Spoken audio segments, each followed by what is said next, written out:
अस्सलामुअलैकुम, welcome to my new video. आज की इस वीडियो में हम डिस्कस करेंगे स्कूल लीडर का टेस्ट जो बुनेर, चासदा, नौशहरा, पेशावर, कोहाट, अंगूर, करक, लेकी मरवत इन डिवीजन्स में जो है वो हो चुका है। और आज की इस वीडियो में मैं पाक स्टडी और इंग्लिश से जो रिलेटेड एमसीक्यू जितने भी आए हैं वो मैं डिस्कस करूँगी with full explanation and correct option. इसके अलावा और जितने भी सब्जेक्ट से जितने रिलेटेड एमसीक्यू आए हैं उनकी वीडियो जो है वो आपको इस वीडियो के एंड में मिल जाएगी। स्टार्ट करते हैं क्वेश्चन नंबर फर्स्ट से। क्वेश्चन नंबर फर्स्ट है the writer of his first flight was dash novelist. Option है इंग्लिश, ऑप्शन बी है अमेरिकन, ऑप्शन सी है आयरिश, ऑप्शन डी है कैनेडियन। तो हिज फर्स्ट फ्लाइट को लिखा है लियम ओ फ्लेहर्टी ने। ये एक आयरिश नॉवलिस्ट भी रह चुके हैं और इन्होंने बहुत ज़्यादा शॉर्ट स्टोरीज भी लिखी हैं और जिसमें से इन्होंने साइकोलॉजिकल एनालिसिस की है, पोइट्री भी इन्होंने बहुत ज़्यादा की है और ब्रूटल नेशनलिज्म के अकॉर्डिंग भी इन्होंने स्टोरीज लिखे हैं और कुछ पॉइंट्स भी लिखे हैं।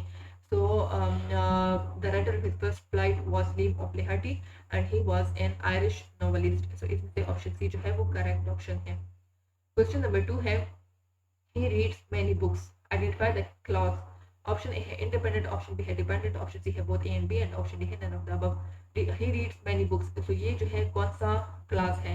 ये इंडिपेंडेंट क्लास है क्योंकि he read many books ये सेंटेंस जो है किसी भी दूसरे सेंटेंस पर डिपेंड नहीं कर रहा, तो इसी वजह से ये इंडिपेंडेंट क्लास है।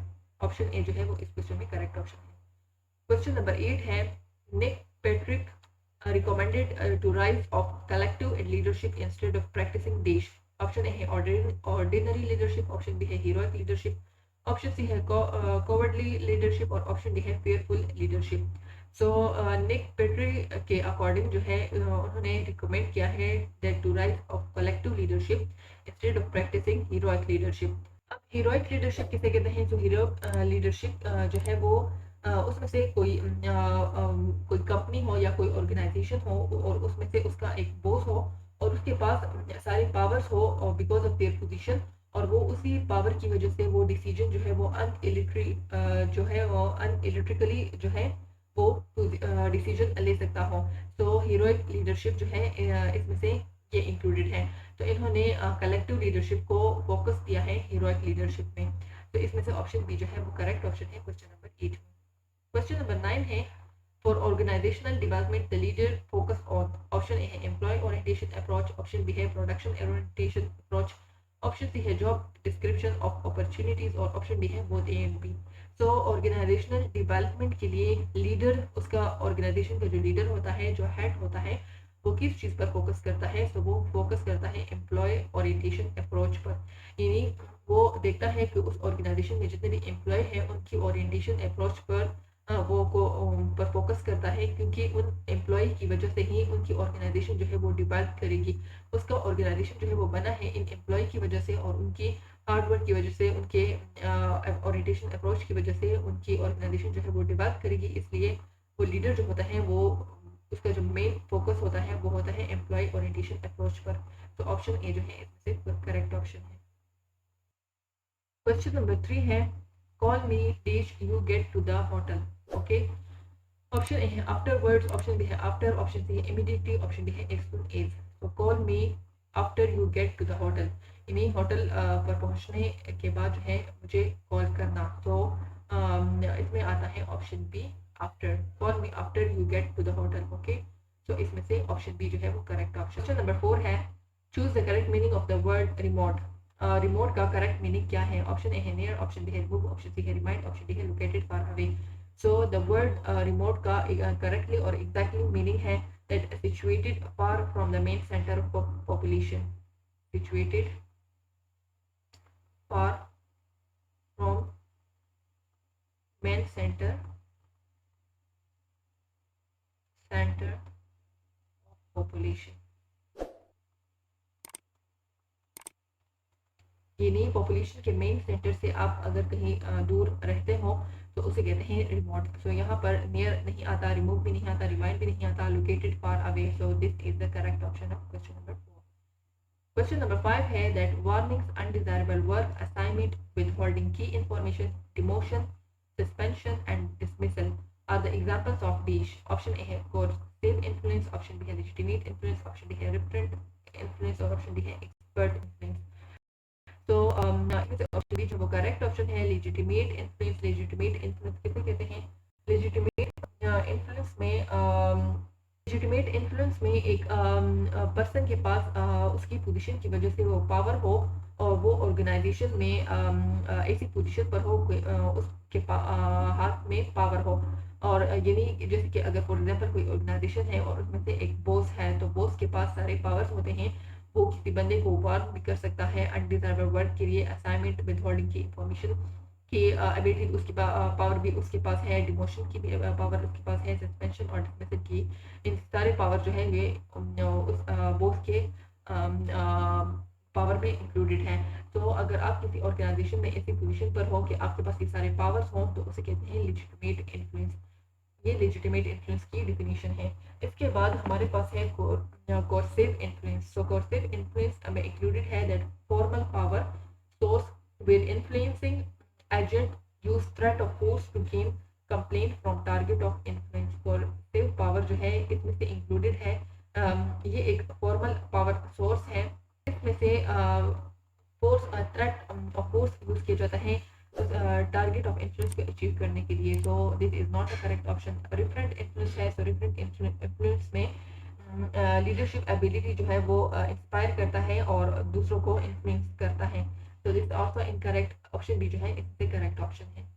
क्वेश्चन नंबर 6 है according to Yung and Sai there are two dimensions of followership. Option A है इन्फ्लुएंस, ट्वेल्थ। ऑप्शन बी है स्किल्स, एक्सपर्ट। ऑप्शन सी है पर्सनालिटी, बिहेवियर। ऑप्शन डी है कॉम्पिटेंसी, रिलेशनशिप। तो Young और Sai के according followership के जो है टू डायमेंशंस हैं। The first dimension is that independent critical thinking है, एक है इंडिपेंडेंट। तो इंडिपेंडेंट क्रिटिकल थिंकिंग को हम यहाँ पर कॉम्पिटेंसी भी कह सकते हैं। कॉम्पिटेंसी का मतलब है दैट क्रिटिकल वर्क फंक्शन, यानी क्रिटिकल थिंकिंग और एक्टिव एंगेजमेंट यहाँ पर हम ले लेंगे that relationship with that work, यानी आप जो है उसमें से बहुत ज़्यादा एक्टिव हो उस वर्क में, तो उसे कहते हैं एक्टिव एंगेजमेंट। तो फॉलोअरशिप का दो डायमेंशन है, एक है इंडिपेंडेंट क्रिटिकल थिंकिंग और दूसरा है active engagement. Independent critical thinking को हम दे देंगे नाम कॉम्पिटेंसी और active engagement means relationship with that work. तो इसके अकॉर्डिंग जो है ऑप्शन डी जो है वो करेक्ट ऑप्शन है क्वेश्चन नंबर 6 में।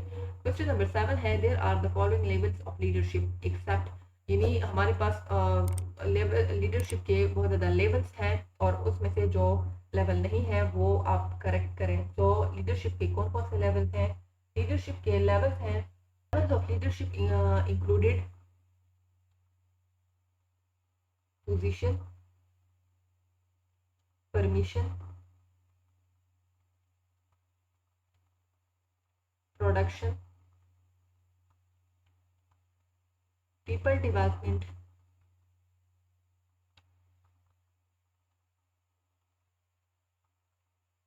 और इसके एंड में है पिनेकल। ये सारे लेवल्स ऑफ लीडरशिप है। फर्स्ट है position, permission, production, people development और पिनेकल। तो फर्स्ट वन है position, so this is level of leadership included in the levels of leadership. Second one है permission, this is also included in the levels of leadership. Option C है critical thinking, so this is not included in the level of leadership, this is exceptional case. Option D है pinnacle, pinnacle is also included in the levels of leadership. So there are following levels of leadership except, ये सारे level of leadership है but critical thinking के अलावा जो है accept that critical thinking के अलावा जो है ये सारे जो है लेवल्स ऑफ लीडरशिप है। लेवल ऑफ लीडरशिप 5 है। The first one is position, then permission, then production, then people development और then at the end pinnacle. So option C is the correct option of question number 7। Question number 14 है that who founded a college in Ajmer for the children of princely rulers. जो बादशाही जिनकी हुकूमत होती थी उनके बच्चों के लिए एक कॉलेज बनाया गया था, उसका नाम था अजमेर। तो वो किस ज़माने में बनाया गया था? ऑप्शन ए है लॉर्ड कैनिंग, ऑप्शन बी है लॉर्ड मायो, ऑप्शन सी है लॉर्ड एगन, ऑप्शन डी है लॉर्ड लेवरेंस। तो किसने कॉलेज ऑफ अजमेर जो है ये बनाया था?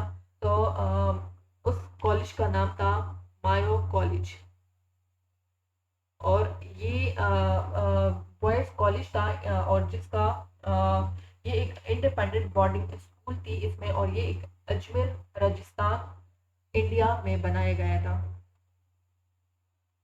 इन 1875। 1875 को इंडिया में मायो कॉलेज जो है ये बनाया गया था, और इसे बनाया था रिचर्ड बाउट ने 6 आर ऑफ मायो, यानी लॉर्ड मायो में इन्होंने ये कॉलेज जो है इसकी फाउंडेशन रखी थी इन 1875। और ये बनाया गया था अजमेर राजस्थान इंडिया में, और इसे बनाया था रिचर्ड बाउट बाउट ने इसे बनाया था। सो इसमें से ऑप्शन बी जो है वो करेक्ट ऑप्शन है, that Lord Mayo founded a college in Ajmer for the children of princely rulers. So option B is the correct option of question number 14। Question number 15 है, after the 3rd June plan, polls were held in Punjab Assembly to ascertain the division of option A NWFP, option B है Punjab, option C है बनारस, और option D है Sindh. 3rd June plan के बाद जो है पोल जो है वो हेड हुए पंजाब असेंबली में, that to ascertain the division of NWFP. इसमें से करेक्ट ऑप्शन एनडब्ल्यूएफपी है, option A the correct option. Question number 15। Question number 23 है, if pink is written as QJOL, how blue can be written. यहाँ पर pink जो है उसको लिखा है इस कोड वर्ड्स में, और इसी के अकॉर्डिंग जो है आपने ब्लू के लिए कोड वर्ड्स यूज करने हैं। सो ये पिंक जो है ये किस तरह लिखा है इन्होंने, पिंक PINK है, पी के बाद आता है क्यू, आई के बाद आता है जे, एन के बाद आता है ओ, और के बाद आता है एल। तो इसी रूल के अकॉर्डिंग इन्होंने पिंक के लिए ये कोड वर्ड यूज किया है QJOL। अब यहाँ पर दूसरी साइड पर है ब्लू, इसके लिए आपने क्या यूज करना है, तो आप इसी के अकॉर्डिंग, इसी रूल के अकॉर्डिंग जो है BLUE लिख लो। बी के बाद आता है C, L के बाद आता है M, U के बाद आता है V, और E के बाद आता है F। तो इसके लिए बन जाएगा CMVF। तो इसमें से ऑप्शन ए है ENWH, ऑप्शन बी है DNWO, ऑप्शन सी है CMVF, this is the correct option. Option D है MBXO, और ये Y है X है। तो ये तीनों का इनकरेक्ट ऑप्शन है, करेक्ट ऑप्शन है option C CMVF। Question number 18 है, the greatest the number of distractor this दैट student could guess the right answer। Option A है the greater is the possibility, option B है the lesser is the possibility, option C है 20% likely to get the right answer, option D है 50% possibility increases। so the greatest the number of distractor means कि बहुत ज़्यादा difficulties हो आपके लिए, तो lesser is the possibility, तो आपके लिए possibility जो है वो बहुत ज़्यादा कम होगी, यानी जितनी ज़्यादा difficulties हो, जितने ज़्यादा परेशान कुन हालात हो, तो इसी वजह से हमारे पास जो किसी चीज़ को हासिल करने की जो पॉसिबिलिटी होती है वो भी कम होती है। तो ऑप्शन बी जो है वो करेक्ट ऑप्शन है क्वेश्चन नंबर 18 में। क्वेश्चन नंबर 19 है, the extent to which results are consistent over time and an accurate representation of the total population under study is referred to as देश। Option A है accuracy, option B है uncertainty, option C है reliability, option D है consistency. तो ये definition है reliability का definition कुछ यूँ है कि रिलेबिलिटी का एग्जैक्टली डिफिनीशन है that the degree to which the result of measurement calculation specification can be dependent on to be accurate. तो ये सिमिलर इसी तरह की डिफिनीशन दी हुई है that the extent to which results are consistently over time and an accurate representation of the total population and study is referred to as reliability। reliability का कहते हैं that वो आपके पास ऐसे रिजल्ट्स आ जाए जो बिल्कुल एक्यूरेट हो, और किसी भी टोटल पॉपुलेशन को आप स्टडी कर रहे हो और आपके पास कंसिस्टेंट रिजल्ट्स आ जाए या एक्यूरेट रिप्रेजेंटेशन हो, तो उसे कहते हैं reliability। So option C is the correct option है क्वेश्चन नंबर 19। क्वेश्चन नंबर 26 है, if FF the B represent the phrase fortune, favor, the brave. What phrase is represented by H is the BP? Option A है happiness is the sum of B's and perpendicular. Option B है honesty is the best policy of policy. Option C है he is the best police officer. Option है hydrogen is the boom of proton. तो FFB से यहाँ इसने बनाया है fortune, favor, the brave। अब यहाँ पर है HBP, तो यहाँ पर इसके अकॉर्डिंग है ऑप्शन बी करेक्ट है, honesty is the best policy. तो ये इसके अकॉर्डिंग करेक्ट ऑप्शन है। क्वेश्चन नंबर 28 है born to lead is a option A है great man theory, option B है trait theory, ऑप्शन सी है behavior theory, ऑप्शन डी है role theory। तो born to lead is a great man theory। great man theory के according जो है great man theory एक theory है जिसके अकॉर्डिंग इन्होंने एक स्टेटमेंट दिया है that some people are born to lead. इन्होंने ये स्टेटमेंट दिया है that some people are born to lead. तो इन्होंने अपनी थ्योरी में लिखा है that great leaders can't be made because leadership qualities are innate. यानी इन्होंने कहा है कि लीडरशिप की जो क्वालिटीज हैं, हमारे पास जो लीडर होता है वो पैदा होते ही लीडर नहीं होता। पैदा होते ही वो उसे लीडरशिप की क्वालिटीज जो है वो उसमें प्रेजेंट होती हैं, क्योंकि वो इनेट क्वालिटीज़ हैं, यानी बाय बर्थ ही वो सारी क्वालिटीज़ उसमें प्रेजेंट होती हैं। और ग्रेट लीडर को बनाया नहीं जाता, बल्कि वो पैदा ही एज अ लीडर पैदा होता है और उसके हैबिट्स में सारी क्वालिटीज़ होती हैं जो एक बेस्ट या ग्रेट लीडर में होनी चाहिए। तो वो क्वालिटीज़ कौन कौन सी हैं, जैसे कि इंटेलिजेंस है, विजडम है, पॉलिटिकल स्किल्स हैं। तो ये सारी क्वालिटीज़ जो है उसमें से बचपन से ही प्रेजेंट होती हैं और ये आम जिंदगी में नहीं सिखाई जाती या ग्रेट लीडर जो है ये बनाए नहीं जाते, बल्कि ये पैदा होते ही वो लीडर्स होते हैं। ये सारी क्वालिटीज़ जो है ये उसमें प्रेजेंट होती हैं। तो ग्रेट मैन थ्योरी में ये सारी एक्सप्लेनेशन इन्होंने दी है और इन्होंने स्टेटमेंट दिया है that some people are born to lead. Option A जो है वो करेक्ट ऑप्शन है क्वेश्चन नंबर 28। क्वेश्चन नंबर 20 है that consider the example of thermometer if there is a systematic error and it measure 5 degree higher. यानी systematic error है, किसी measurement कर रहे हैं और उसमें systematic error means that system की वजह से उसमें एरर कास्ट हो रहा है और वो रीडिंग हमें जो दे रहा है वो 5 degree higher than positional measurement से दे रहा है। Then when the repeated readings has been taken under the same condition, the thermometer will yield reliable measurement। अगर हम रिपीटेड मेजरमेंट रीडिंग्स ले लें, एक्यूरेट रीडिंग लेने के लिए, तो थर्मोमीटर जो है वो हमें देगा रिलेबल मेजरमेंट, यानी वो हमें एक्यूरेट मेजरमेंट देगा। ऑप्शन ए है but the influence about the temperature is faulty.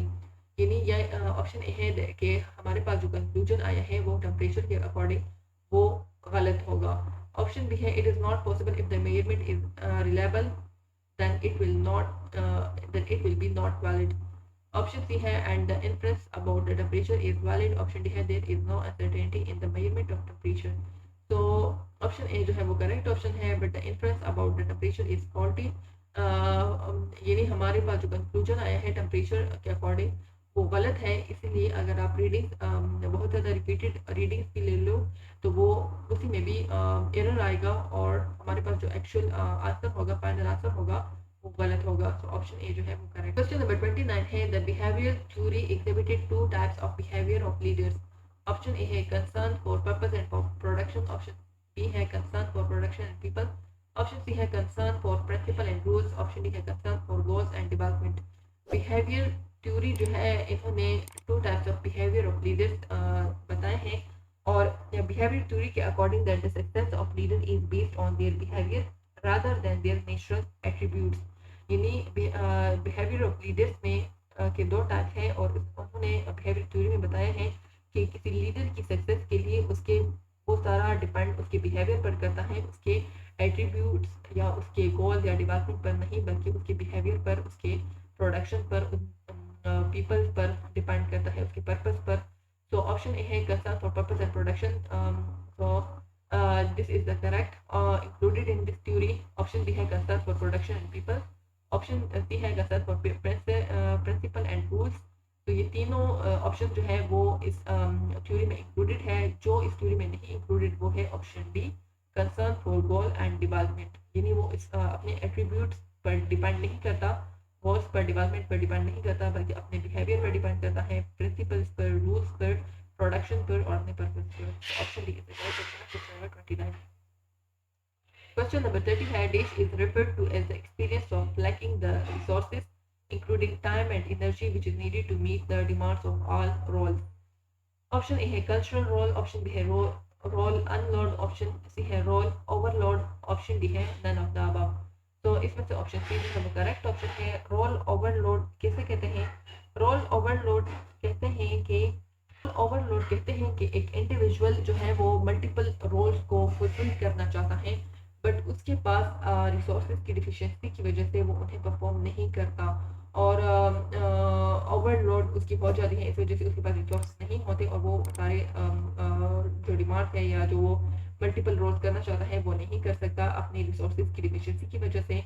And this can evolve from excessive time demand and psychological demand, यानी इसके लिए टाइम डिमांड और साइकोलॉजिकल डिमांड जो है वो चाहिए होता है रूल ओवरलोड में है। और इसकी डेफिनेशन भी यहाँ पर ऐसे ही है, that experience of lacking the resources, इन इस पे रिसोर्सेज जो है उसकी डिफिशिएंसी होती है, और जिसमें से time energy which is needed to meet the demand all roles, यानी हर एक रोल को प्ले करने के लिए हमारे पास टाइम चाहिए होता है, और साइकोलॉजिकल डिमांड यानी एनर्जी चाहिए होती है।